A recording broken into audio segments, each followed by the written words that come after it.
welcome to Cornerstone Chapel tonight. Tonight is a little bit different from what we normally do on our Wednesday nights. The topic of discussion tonight is understanding Islam and sharing the gospel with Muslims. And we're going to have an informative discussion about Islam and how to share the good news of Jesus with Muslims. How many understand that God loves Muslims as much as anybody else? And Jesus died for them as well. And so we need to be equipped in our faith. We need to understand. And for those of you who might be here as Muslims to hear and to observe, we welcome you, and we pray that it will be informative for you as well. Obviously, when we talk about understanding Islam and sharing the good news of Jesus, we are wanting to impart what we believe to be the truth. And we want to impart the truth not in an abrasive way, but just in an honest way, because Jesus said, if you know the truth will set you free. Jesus said, everyone on the side of truth listens to me. And Jesus is the way, the truth, and the life, and no one comes to God the Father except through him. So it is our desire here at Cornerstone to lovingly share the truth with all who will hear, and for as many as believe and receive, to them, God gave the right to become his children. So that's our desire here at Cornerstone tonight. And so this is a little different in that this is an interactive time for you to be able to text in your questions about Islam and anything along the lines of understanding Islam or how to share the gospel. And so you can do that. If you guys, do you want to pop that up on the screen underneath the lower portion so everybody can see what to text in? There you go. Text your questions to the number 62953, but you have to start your question with the two letters CC, skip a space, type your question, and then send it to 62953. So you can do that throughout the night, and we'll try to get to as many questions as we possibly can. But obviously, I'm not the expert, so I have a couple of people here who are. And Daniel Massieh has been with us before, and I have Daniel in about once a year or so, just to kind of keep us with an understanding of this information. And because of his life experience, he is one to speak about it. If you don't know his story, just real briefly, he was born Muhammad Kamel in Egypt, and then he became a follower of Jesus, not just as a prophet second to Muhammad, but as the Savior. And his eyes were opened to who Jesus is, who Isa is. And he accepted Jesus as his personal Lord and Savior. And when he did, he was arrested in Egypt, I've been going around saying 9 months, but is it 8 months? 8 months, 9, next time you come, it'll be 7 months. No, but it was 8 months, and 1 day is too much, but in solitary confinement in Egypt for his faith. And then when he became a Christian, then he decided maybe time to change my name. So instead of Muhammad Kamel, it is now Daniel Abdul Massieh, which translates Daniel, the slave of the Messiah, the real Messiah, Jesus Christ. Let's all give a warm welcome to Daniel Massieh.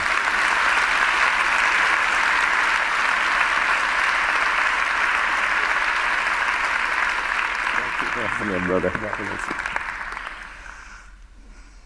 So Daniel has a ministry based out of San Diego, California called Open the Gates. And if you've been here before, he has shared about how that name came to be. That's a great story too. I wish we had time to tell all your stories.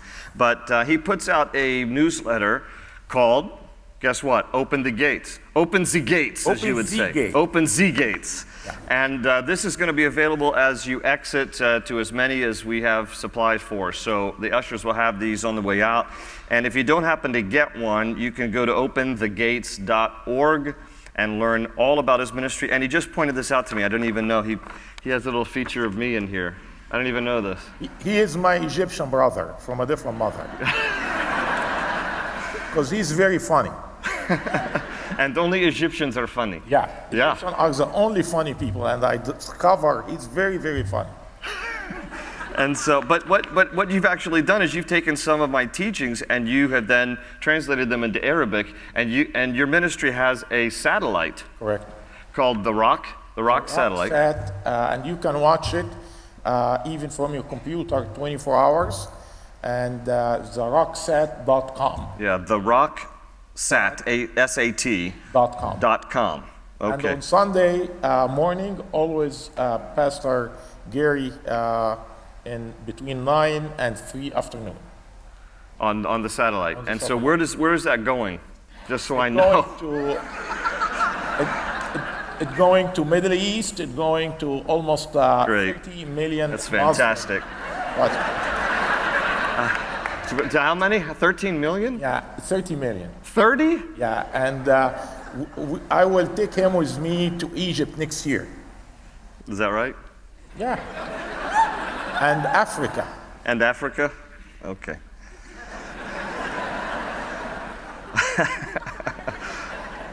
Will you bring me back though? That's the question. You know where you're going, right? I know where I'm going. Yeah, I know. That's okay. If you were here Sunday night for our dedication service, Joe Foch, who's good friends with Daniel too, Joe looked at me and he says, "You have that crazy Egyptian here." I said, "Yeah, you are fearless." That is the word that he used. You are fearless in sharing your faith, and that is the thing that I admire so much about you. I wish I had time to tell the story too. You went downtown D.C. and you started talking to people who were protesting. Right. Go ahead and tell them that briefly. It's very hard for Egyptian to speak briefly, like he's saying, but I will say briefly. You know, I saw those women and a lot of people crowded protesting in the front of the Supreme Court, and I said, you know what, this is something, those people are wasting their time, because really they're supposed to protest for the right of women in Middle East, in Saudi Arabia, in Kuwait, in Qatar. Those women are being killed in Saudi Arabia and different Middle Eastern countries. Why are you protesting in United States? Women has a great freedom in United States. And I told them, if you guys protest like that in Middle East, all of you will be arrested.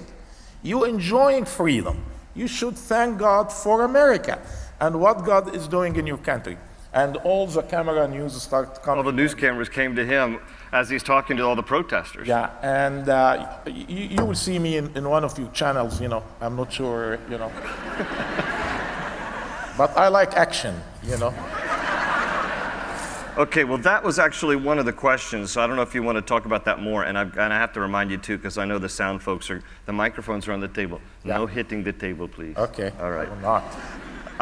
So one of the questions is, do you think the women protesting Trump should be more concerned about the threat of Islam against women? Correct, and that's what, in fact, I told them. I told them this protest is leading to division of the people in the country. You know, you guys are in the best country in the nation, you know, and the God blessing you with a great freedom.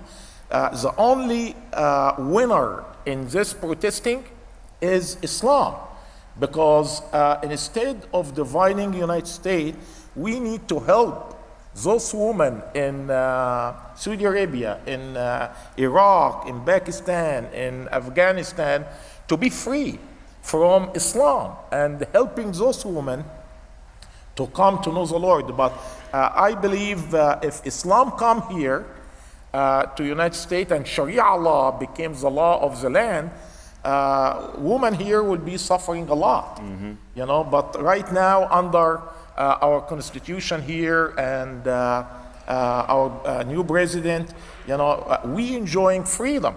And by the way, I don't know if you know, Jesus is coming soon. And the proof of that, you remember when Paul said, when Jesus will come with the sound of trump. Right? You're a funny Egyptian, that's what I gotta say. Don't protest against this guy, you know? All right, but about his policies right now. So someone asked this question. As someone yourself who immigrated to the United States, how do you feel about the travel restriction against these Islamic countries right now?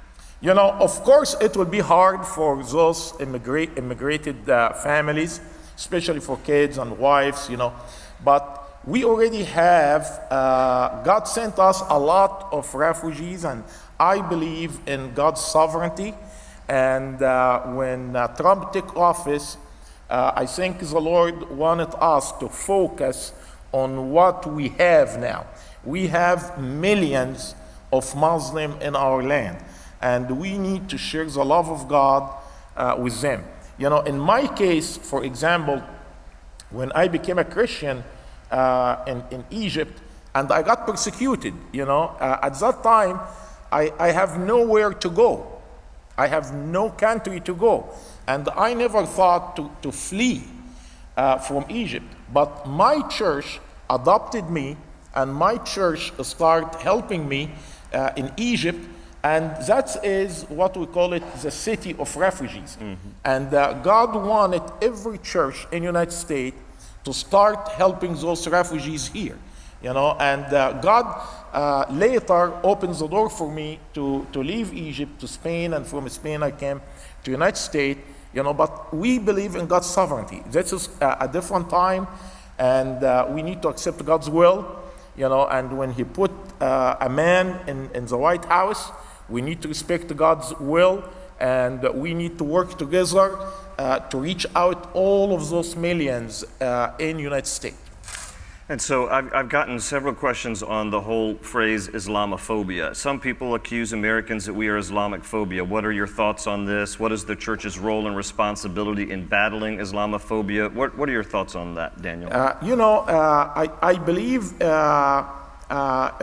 Islamic phobia isn't irrational. It's not rational. It's not rational because, you know, we are fearing here, we fearing from people, they're ready to die for Allah and bomb us and do anything to please Allah. And the fear here is not phobia, you know, it's true fear, you know. And I think, on the other hand, we need to trust God, and He will protect us, you know. And I praise the Lord for our intelligence and all of the people God is using here in America. But our fear is a legitimate fear. It's a legitimate fear versus a phobia, so we shouldn't be paranoid about it, but we should understand there's a legitimate fear. Fear, and yeah, and the people need to understand, you know, Muslim in Islam, in Quran, oh, I'm sorry. Yeah, it's all right, okay. You know, in Islam, the fear you guys have here, it's true fear, because you know, people for believing in Allah, you know, not of course all Muslim, you know, let me correct that, not all Muslim are following jihad or wanted to bomb us, you know. We have 90% of all Muslim are very nice people, peaceful people. I love them, they still my family. But the 10%, they're ready to die for Allah, to please Allah, to go to a heaven, have 72 virgin women and 3 rivers, one is liquor, one is honey, one is milk. And they keep brainwash those kids since 7 years old. Tell me what tell them what you told me earlier about the bottles. Yeah, for example, in Palestine, and maybe Ayman can comment on this, they feed the kids in a bottle looks like a bomb, you know, in Middle East, and that's to encourage the kids to always think about jihad and going to please Allah, and they will go to heaven, because the only way to go to heaven, according to Islam, is by blowing yourself in the sake of Allah. There is no guarantee of salvation in Islam. And for example, the Quran teaches Muslim, all Muslim will go to hell. And this one in chapter 19, verse 71 in the Quran. All Muslim. And this is a decree from Allah to put all of them in hell. You know? And that's why we see those people, they wanted to blow themselves and please Allah. The fear we have is legitimate fear. And but in the other side, we should not control by this fear. Right. You know, and still share the gospel with the Muslim. Because, for example, you guys saw, I think 2 years ago, the 21 Egyptian has been slain by ISIS. On the beach of Libya. On the beach of Libya. Yeah. They went very peacefully. And one wife of one of the martyr, she wrote and she said, "My husband died as a lion." You know, and that's what we need as a Christian. Don't be afraid. You know, we will die. You will die by heart attack, by cholesterol, by any kind of disease, you know. But we need to take the gospel to the people, you know, to Muslim. And don't be afraid, you know. I always say, worst case scenario, they will kill you, but you know where you're going, right? You're going to heaven, right? Okay, educate everybody a little bit. The people have asked some questions about Allah versus the God of the Bible and Jesus. So can you combine those two questions? What is Islam's view of Jesus? And is our God, the God of the Bible, the same as Allah? Of course, Allah or God in Islam is different than God in Christianity, because it does not make sense. If we have one God, if we worship one God, how comes a God of Islam, which Allah, will command the Muslim to kill Christian and Jew who are believing in the same God, according to the faith? You know, if we have one God, it does not make sense that Allah will tell Muslim to kill Christian and Jew who are believer in God. That's one thing, and there is no love in Allah in Islam. In Islam, Allah has 99 names. The name love is not found in the Quran. And Allah called, according to the Quran, a big deceiver. You know, it cannot be our God. It cannot be the God of Old Testament and New Testament. We have a loving God. He loves the sinner. He loves all nations. He loves the Muslim. He said, go reach out to all people. And he died for all of them. You know, but Allah, he wanted Muslim to die for him. But our God died for us. That's a big difference. That's right. That's a big difference. So, and explain the difference between a Muslim's view of Jesus, in Arabic Isa, and the Bible's view of Jesus. Because what's interesting is, and I just made a list, the Quran teaches Jesus was born of a virgin, Jesus is sinless, Jesus is the Messiah, Jesus performed miracles, and Jesus ascended into heaven in bodily form. That's all in the Quran, right. But why is he considered inferior to the Prophet Muhammad? Muhammad didn't do any of those things. You know, you need to understand how Muhammad deceived Muslim, and I was one of them, you know. Muhammad steal all the story of the Old Testament, New Testament, and mix it in the Quran. 80% of the Quran is mixed by your Old Testament and New Testament. For example, the story of Adam, the story of creation, Noah, the flood, Abraham, Isaac, Ishmael, the prophets, everything in your book, Muhammad steal it and incorporated in the Quran. And that's how he deceived Muslim. Muslim think, oh, this guy has revelation from God because of all of this story, but they didn't know this story in the Old Testament and New Testament. And he hid some of the key element to keep Muslim away from salvation. For example, the story of Exodus in the Old Testament mentioned 27 times in the Quran. Same story. And do you guys remember how many plagues God used to force Pharaoh to let the Israelites be free? Do you remember how many plagues? 10. In the Quran, he mentioned 9. 27 times he mentioned 9. Which one do you think missing? The Passover. Why? Because he doesn't want it Muslim to see the red line in the Bible and the salvation by the blood. You know, when it comes to the personality of Jesus, he said Jesus is a prophet. He mentioned the miracles. He said he is still alive. you know, and he said Jesus never died. And the story he said about Jesus never died, he said when the Jew Judas came to arrest Jesus, God switched Jesus' face, put it on Judah, and Judas' face came on Jesus. Judas. Judas. And they arrested Judas instead of Jesus. And Jesus lifted up alive. You know, why God will trick the Jew, the Roman, and the soldier, and Mary, the disciples, for 600 years, until Muhammad came and said, oops, Jesus never died. You see? And he tried to cover the deity and that the person of Jesus is God, you know, and he is the savior. He doesn't want it Muslim to see their salvation, you know, but everything else in your Bible, it's in the Quran.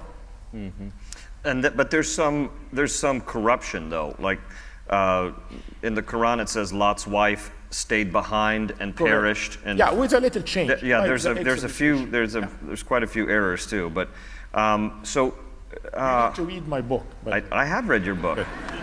Which is that a time right now where I should plug it? You should. All right. Traitor. If you want to hear his story and the whole imprisonment and conversion and everything, the book Traitor. Daniel's got a resource table out in the cafe area, and after the service is over, you can pick that up, as well as his own testimony on, this is DVD. This is not just CD. This is a DVD in both Arabic and English. Correct. So that if you have Arabic-speaking friends you want to give that to as his testimony. And you have several other resources out there, so check it out on your way out. Let me get into some of these other questions. What is the difference in Sharia law and the law of the Jews in Deuteronomy? I suspect what they're asking is, you and I talked about yesterday, about how do you answer this whole idea that the view of God in the Old Testament is just as, quote, violent as what jihad is. Right. And they tried to justify the killing in Islam by using what God commanded Joshua in Jericho to kill everybody in Jericho, and they try to justify, hey, we doing like what the Jew doing, right. You know. But in fact, if you study what happened in Old Testament, it was totally different, because when God commanded Joshua to do that, he gave those nations 400 years. God was waiting 400 years before he judged the nation in the promised land. And also he gave it for certain time and for certain people. But Islam is teaching Muslim to conquer the whole world in the name of Allah. And if any nation does not accept Islam, kills them. We didn't see that happening now from the Jew. You know, they are not going, you know, try to conquer Jordan or Iraq or Syria, you know, and they will have a reason to do that even today. But they didn't do that because they understand what happened in the Old Testament against those nations.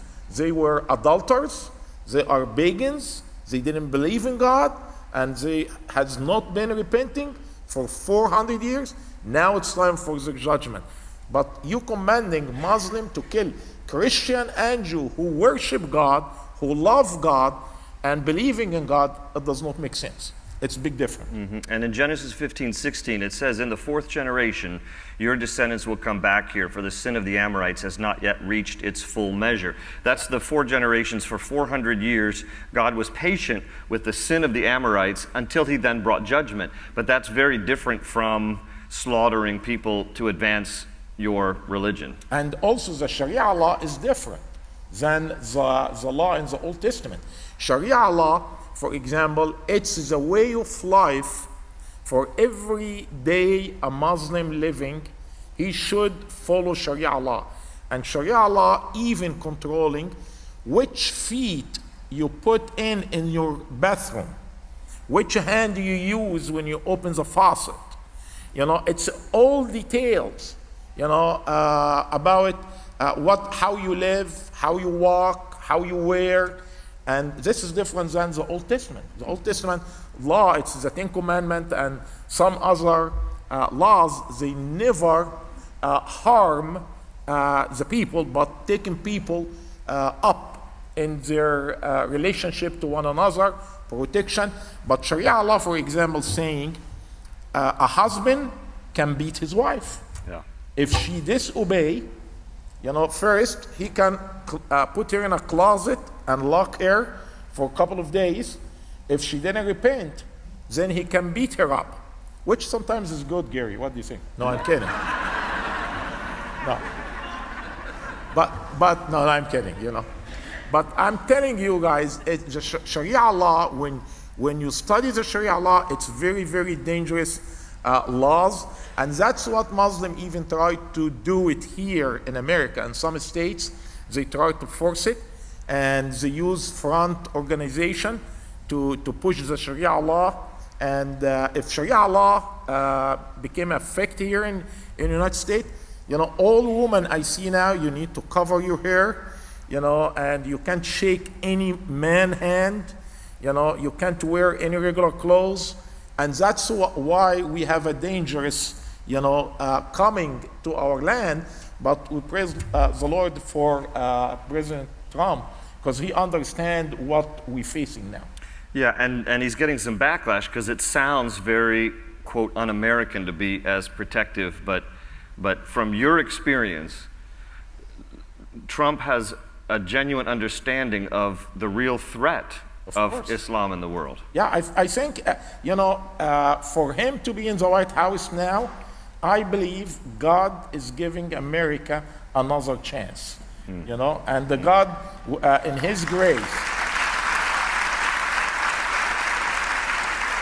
try to encourage us, to continue doing what we do for His kingdom. Because I believe in 4 years or maybe 8 years, the church will be persecuted later. So here's one of the questions. Why won't the majority of Muslim population stand up to the minority extremists? Again, because Islam is built on fear. Right. As long as they are in their own countries, they can't stand. But when they come here, sadly, they stand against us. They should stand against the extremer in the country. But most of the Muslims, when they come here and feel freedom, some of them can stand and admit what's happening by ISIS and other Hamas and Boko Haram and all of those Al-Qaeda groups. They can speak here, but they can't speak in Middle East. There's some practical questions, and there's some then like doctrinal questions about Islam. So let me try to lump some of these together. The difference between Muhammad and Allah. Who wrote the Quran? Muhammad was illiterate. He didn't write it. So a little background there. Who was Muhammad versus Allah? Why did Muhammad end up choosing? Allah just means supreme God. So before Islam really formed under the leadership of Muhammad, Arabs worshipped many gods. Correct. One of them was Allah. One of them was Allah that Muhammad selected. Correct. And so therefore it's him as the supreme God. Which God was that? Allah. That he called Allah. Yeah, Allah was an idol God. Yeah. People worship an idol, and the idol was called Allah. And Allah, according to the pre-Islamic history, he married to the moon, and that's why we have half moon over every mosque. Right. And Allah and the moon, the queen, they have 3 daughters, Lati, Uzza, and Munat. That's I would say the family of Allah. And Muhammad and his family were worshiping Allah at that time in Arabia, and he decided to create the idea about the ideology of Islam, and it's one God, and he started spreading Islam in Arabia. Even in some situation, his follower heard him telling to the pagan, it's okay to worship the 3 daughters of Allah. And they told him, Muhammad, you keep telling us Allah is one. How can no other God beside Allah. How come you told those pagans to worship the three daughters? Lat, Ya'uz, Manat. And he said, oops, Satan said that on my mouth. And he corrected, and that's what they call it, abrogation in the Quran. Abrogation is when Allah says something and he found, oops, it does not work. He corrected, and he would say, Allah wanted you guys to follow the recent verses, not the early verses. For example, the peaceful verses in the Quran. You will hear a lot of Muslims saying Islam is a peaceful religion. And that was a question here too, so talk about that. Islam is a peaceful religion. And I thought when I was young, Islam is a peaceful religion. Because when Muhammad started in Mecca, he was weak, he was not violent, he was a young man, he doesn't have any follower. And he told everybody, he come in peace and no compulsion in religion, and you can worship any God you want it. I'm here just a warner. But when the pagans forced him to leave to Medina, in Medina he started working as arbitration person, and he started building ummah. Ummah means community. And he started gathering people, through his work, and the ummah grew to 10,000 warrior. At that time, Muhammad said to his follower, Allah abrogated all the peaceful verses. Now we need to go to Mecca and take over Mecca by the sword. And 10,000 warriors went with him to Mecca, surrounded Mecca, and forced the Meccan to give up the city, otherwise they will kill them. And most of the Muslims, they never study even their own history. And they didn't know the Quran or Hadith. Hadith is the second book after the Quran. And they didn't know that, But if I encourage every Muslim listening or watching, go study your Quran, study Hadith, and don't be afraid when you see all what you're hearing now. Just ask God and say, Lord, are you in Islam or are you in Christianity? And the true God will reveal himself to you. But that's what happened, And most of the Muslim, Pastor Gary, afraid to ask a question about the Quran because the fear. Say, for example, if a Muslim has a question mark about anything in the Quran and go to the Imam, which is the pastor of the mosque, and asking him a question about something does not make sense, this guy will be arrested and put in prison. You can imagine, you guys, one of you come and ask Pastor Gary a question, and the second day you are in prison. That's what the life in Middle East. You can't ask question. You need to follow Allah. And if you talk or you share anything against Allah, you are a dead person in Middle East. And so let's segue a little bit into how is God working right now with Muslims around the world? You actually have, is it a DVD? Another DVD back there about dreams and visions. Talk about that a little bit, and then there was a question again along those lines. But just talk a little bit about what God is doing now through dreams and visions. Yeah, in fact, that's taking us back to the fear issue, because I believe the churches are afraid to share with Muslims. 42% of Muslims are coming to know the Lord. They coming through vision and dreams, or they hear God's voice. For example, in my case, I came to know the Lord because I heard the Lord telling me, yes, I am your daddy, I am your father. I was mocking the prayer, the Lord's Prayer in a room, and I said, those Christians are crazy. And I asked God, are you my daddy? Are you my father? And I was mocking this prayer. Boom, suddenly I heard his voice in my room. Yes, I am your daddy. I am your father. Felt his arm, his love. And that's what God doing among Muslims. 42% of Muslim convert coming through vision and dreams and hearing God's voice. And why? Because church are afraid. Christians are afraid. But now, I have a good news for you guys. Muslims are open for the gospel than ever. In the last 10 years, now a big window. You know, we're talking about the 1040 window, right? Before, you know, just now, go to your window and open, you will see Muslim around you. They are here. They are in our own backyard. And they are open for the gospel. Why? Because they see what ISIS did and they see what's going on in Syria, in Iraq. They start questioning, is that our religion? Is that Islam? We didn't want this religion.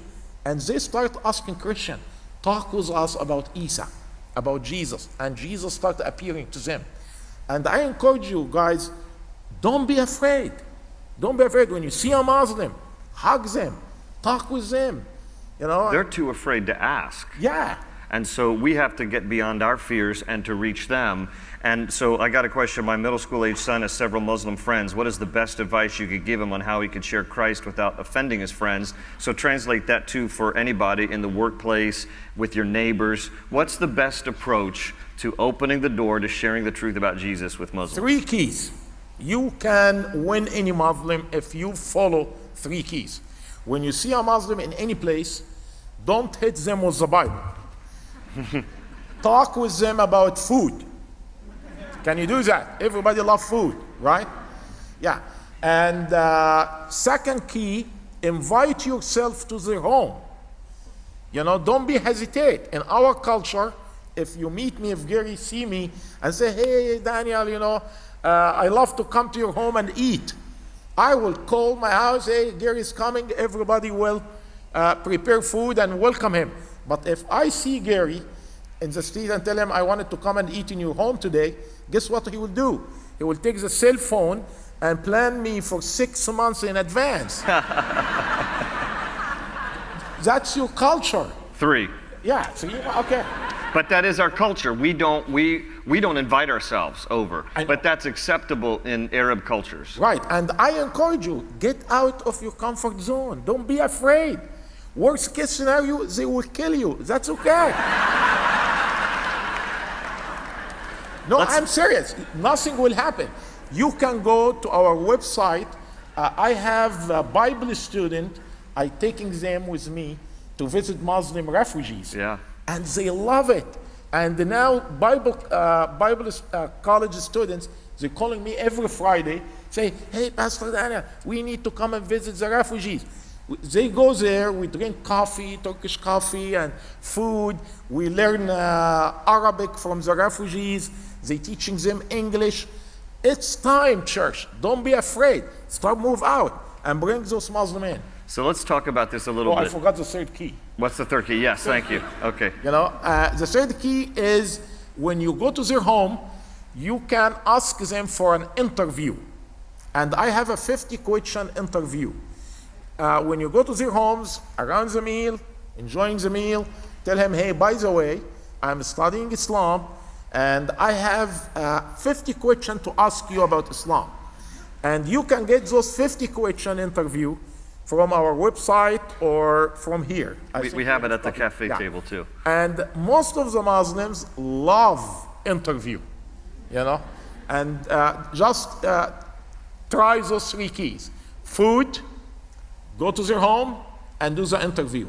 We have a lot of Muslims converted by many Americans in San Diego, in Los Angeles, in different states, because they follow those 3 keys. And because the door then gets open so that they understand that Jesus is more than a prophet. Exactly. That they died for their sins. And so. And dream and vision, you know. Yeah. We need to trust God. It's not what we do, but we need to love them. And guys, people sense you love. Yeah. You know, if I sense you love me, I will trust you. That's our culture. You know, and nobody will hurt you. Yeah. You know, that's a law of God. You know, love will cast all fear out.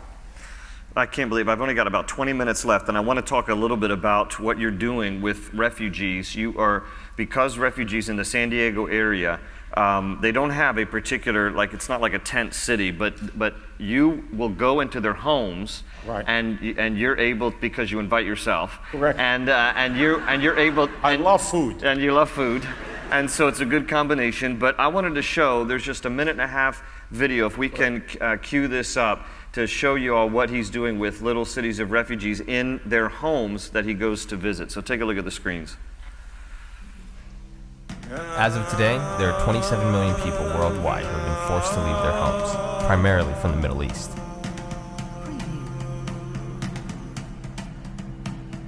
In order to protect their families, most choose to leave not because they want to, but because they have to. They leave their home and everything they own to travel to a foreign land where they don't know anybody or even the language. The prevailing thought amongst most refugees is that they'll be stuck without a home or in these refugee camps forever.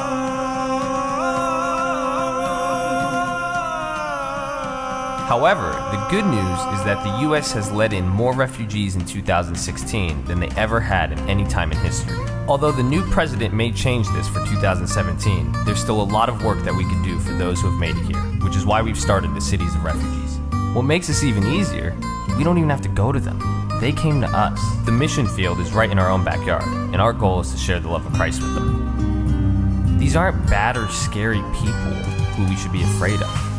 These are our brothers and sisters who need our help.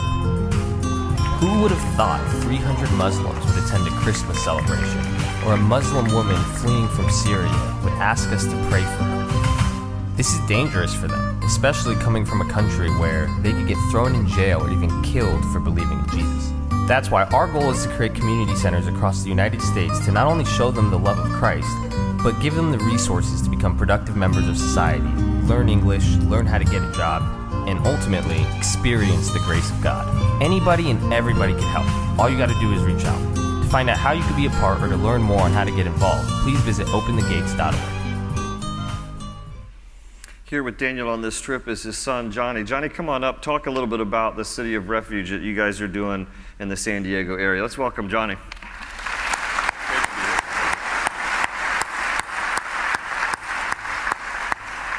You are happily married, by the way, Daniel. You do not lock your wife in a closet. No. And how long have you been married to her? 30 years. And Johnny is one of how many children? A lot. Five. Five. So talk a little bit about the City of Refuge, Johnny. Yeah, well, I started really in the last 3 months with my dad after seeing, he was visiting them and with the Bible college students, and it started with 10, 20, 30, 40, then up to a couple hundred people in different families. And it's a big goal and big vision of creating these centers in the highly populated areas. And what we want to do is mainly teach them English and teach them how to become productive members of society, become independent, because a lot of them are they're getting support from the government for 12 months. And after that, they're pretty much on their own. So if they don't know English, they can't get a job. They don't know how to go about the process to get citizenship. They can't even take driver's license tests. They don't even have transportation. And so what we want to do, the number one thing is English. By just teaching them English, and a lot of people, everybody here, who doesn't speak English? Everybody doesn't, and you could get involved anywhere around the world of just talking to them. Like I was telling you back there, most of the refugees I talk to, they learn English through movies and video games. Right. And that's not really the content you want to introduce them to, especially when they already view the West of the world as evil, or they think that we're all concerned with secularism and all that stuff. So that's kind of the goal with it. Start with English, team up with people, and that's why we said anybody, anywhere, of just any sort of experience, whether it be legal all the way even down to if someone's a plumber, to that they could guide one of these people to go get a job, how to do it, the language around it. So that's the big goal with it, and that's really what we're working on. And so right now you're going into various homes, but then you had a big Christmas thing where, tell them how you prepared for a certain number and a certain number showed up. Yeah, what happened is, I start getting aware of the refugees in San Diego, thousand. They estimated 20,000 in San Diego County. And we start praying, Lord, what we need to do. And at Christmas, we rent a facility and we start sending invitation to all refugees in El Cajon and in City Heights in San Diego, and Facebook, come celebrate Christmas. And the room, the space we rent, the capacity is like 125. And suddenly I found 300 and more refugees in the room. And they're lining outside and exciting. And we said free gift for every child, and that's motivate all of them. And by the way, Middle Eastern cultures, they love the gift, and if you even in America, they love gifts too, by the way, yeah. Yeah, okay. You see, and if you bring even a Bible and give it to someone, don't say, hey, this is a Bible, tell them, hey, this is a gift from me to you. They will take it, they will respect it. And the food ran out because we order for 120 people, and now you have this 300 people. I called the restaurant, hey, we need more food, and the gift ran out. And I was a little bit, sad, because some kids, they didn't get their gifts. No. But the Lord told me, no, don't be sad. Take their name and their addresses and the kid's name, make a list, and tell them you will visit them at their home with the gifts. And I start getting group and team from my church, and we start dividing my team to go with gifts to visit those homes. And the home I visited, the guy, I told him, hey, his name is Muhammad too. I told him, Muhammad, do you mind if we come and share and teach you English from the Bible? He said, of course, I love the Bible. Come and I will bring the rest of the Muslim, neighbor to my house. And that's the results we see, but it need to have an action plan, And Johnny is the action guy. Yeah. I am the spiritual guy. He's the guy, put action. Say, Daddy, you need to do this and this and this. That's even with the whole action thing, that's the biggest part, because it doesn't even matter if people donate even money, because to the point, we could have $30 million, and if there's not enough people who are willing to go help these people, or equipped and willing to equip others, it'll mean nothing. And action, it just starts with just even talking to them. Mm-hmm. And that's been, it's been huge, even with the gifts too. We, even when we ran out of gifts, we went and got back, we had to go, we ran out of gifts, got them more, and he got me 50 gifts, and he came and I said to him, Johnny, we run out of gifts. He said, Dad, I got 50 already, Yeah, so, but that's why, but then even all across the US, because you guys are here, there's the primary populations are in San Diego and Los Angeles, right. But now through technology, there's webinars that people could, literally, you could just give these guys a chat, the spiritual support. Yeah. You would be surprised if you said, hey, can I pray for you? Yeah. They're more than willing. And that's really what we're looking is to get people just active, willing to talk to these people, willing to just, hey, you want to learn English? I want to get Ayman up here, but before I do, tell folks though about the satellite.